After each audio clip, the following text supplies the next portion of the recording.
Mga kapuso, bukas pa rin po ang serbisyo ng DepEd Action Center ngayong pangalawang araw ng pasukan para sa mga estudyante at magulang na nangangailangan ng alalay ngayong pasukan. May nusugo si Isay Reyes. Isay.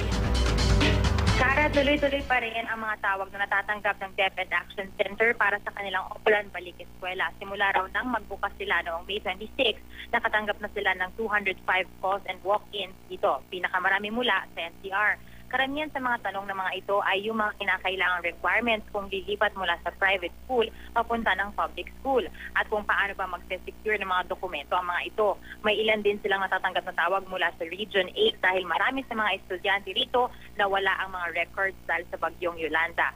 Ayon kay Ginoong Ronaldo Cleofe ng Command Center, bukas ang Command Center na tumanggap ng mga tawag at walk-in mula alas 7 ng umaga hanggang alas 6 ng gabi hanggang Biyernes ito. Pero pwede rin daw tumawag ang ating mga kababayan sa iba't iba nilang regional command centers. Tara?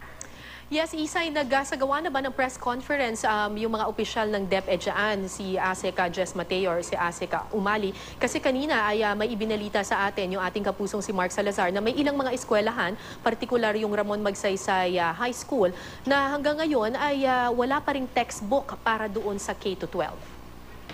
Hanggang sa ngayon, Kara, ay nag-aantabay pa rin nga tayo na makapanayam natin itong mga kawani ng DepEd dahil nga para itanong yung mga inquiry na yan at para rin malaman sana natin kung hanggang kailan pa sila pwede tumanggap nga ng mga enrollees at ng mga late enrollees. Gayon din yung mga problema pa sa iba't ibang eskwelahan dito sa ating bansa. Para? Maraming salamat, Isay Reyes.